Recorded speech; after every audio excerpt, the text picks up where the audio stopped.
Hi everybody, it's Whitney from All the Shelves, and today I am filming part 2 of my American literature series. Today I'm going to cover some of my favorite books from 1910 to 1919. The first book I want to talk about is North of Boston by Robert Frost. This is a collection of poems that I just absolutely adore. It was published in 1914. My edition is a combination of A Boy's Will and North of Boston, but I prefer North of Boston because it has one of my very favorite poems of all time. It's called Home Burial, and it is about a man and a woman who have lost a child, and they are trying to deal with grief in their own separate ways and just desperately trying to understand each other's grieving process. But there seems to be something just irretrievably lost when they lose this child. I'm going to read you a little passage from this because I feel like talking about poetry is kind of pointless unless you read a little passage. It says, "My words are nearly always an offense. I don't know how to speak of anything so as to please you, but I might be taught, I should suppose. I can't say I see how. A man must partly give up being a man with women folk. We could have some arrangement by which I'd bind myself to keep hands off. Anything special you're a mind to name. Though I don't like such things twixt those that love, two that don't love can't live together without them, but two that do can't live together with them." She moved the latch a little. Don't go. Don't carry it to someone else this time. Tell me about it if it's something human. Let me into your grief. I'm not so much unlike other folks as your standing there apart would make me out. Give me my chance. I do think, though, you overdo it a little. What was it brought you up to think it the thing to take your mother loss of a first child so inconsolably in the face of love you'd think his memory might be satisfied?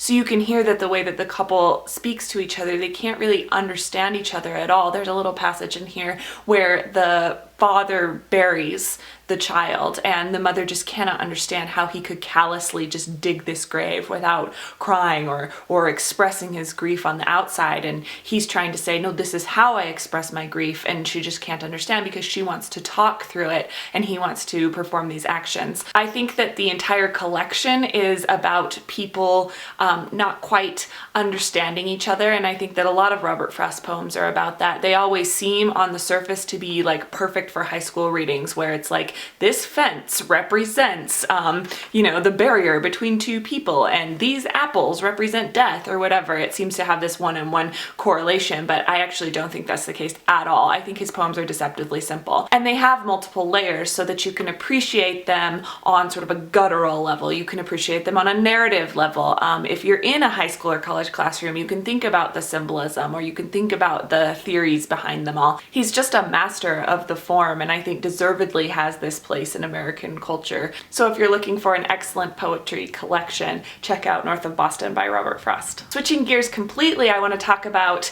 the other book that I love published in 1914, which is Edgar Rice Burroughs' Tarzan of the Apes.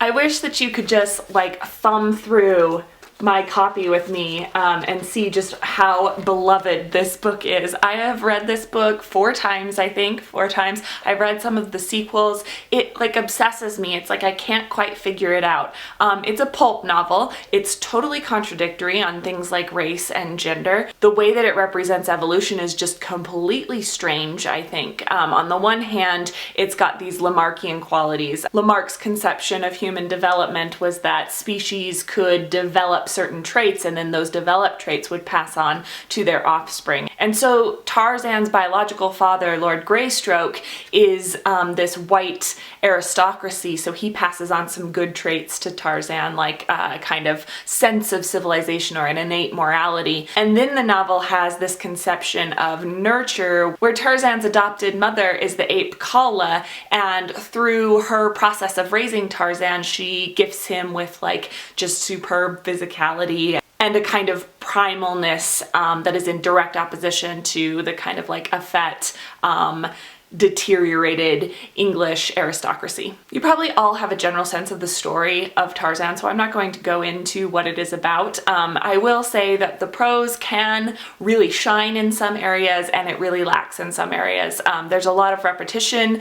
You can kind of sense that he was paid by the word here. And Burroughs had some very disturbing philosophies. He was a eugenicist who was also a complete racist. He like moved to California and opened up Tarzania, which was his like little suburban community that was whites only. He was not a great guy by any means, but he was prolific. He did write just a ton, and it's always like really exciting stuff and a really interesting way of looking at the kind of popular attitudes of race and culture and development at the time. The next book I want to talk about is Summer by Edith Wharton. This is one of my favorite books by one of my favorite authors. Edith Wharton is just incredible at representing the kind of romance and naivete that surround love. So this book is about a younger girl. I believe she's a teenager. She's a young adult of some kind. And she lives in this small town, and she just thinks she is better than anybody in this small town. And a young man comes to town. He's a little bit older. He's a lot more educated and refined gentleman, and she falls in love with him. This book is actually really gritty for Edith Wharton. There is premarital sex, and consequences happen because of that premarital sex. Consequences that you could perhaps anticipate, and she has to deal with those consequences. So the book is really about her coming to terms with her sexuality, the dangers of sexuality, the responsibilities behind it, and the cultural conceptions and misconceptions that surround a woman's sexuality. So it's a very feminist text, I think, very subtle in its feminism, and actually kind of a page turner. I read this in one sitting. I just really loved it that much. The last book I want to talk about was published in 1919, and it is Winesburg, Ohio by Sherwood Anderson. This book is absolutely beautiful and quite a precursor to the kind of magical realism that I hear people talking about a lot on BookTube. I think that if you're drawn to Gabriel Garcia Marquez or other kinds of lyrical, realistic text with kind of somewhat magical elements to it, you might really like Winesburg, Ohio. I think you'll see what I mean if I just read a little bit to you. So it says, in the bed, the writer had a dream that was not a dream. As he grew somewhat sleepy but was still conscious, figures began to appear before his eyes. He imagined the young indescribable thing within himself was driving a long procession of figures before his eyes. You see, the interest in all this lies in the figures that went before the eyes of the writer. They were all grotesques. All of the men and women the writer had ever known had become grotesques. The grotesques were not all horrible. Some were amusing, some almost beautiful, and one, a woman all drawn out of shape, hurt the old man by her grotesqueness. When she passed, he made a noise like a small dog whimpering. Had you come into the room, you might have supposed the old man had unpleasant dreams or perhaps indigestion. The man proceeds to write about all of these grotesques in a book, which he calls the Book of the Grotesque. And it says, the book had one central thought that is very strange and has always remained with me. By remembering it, I have been able to understand many people and things that I was never able to understand before. The thought was involved, but a simple statement of it would be something like this, that in the beginning, when the world was young, there were a great many thoughts, but no such thing as a truth. Man made the truths himself, and each turn was a composite of a great many vague thoughts.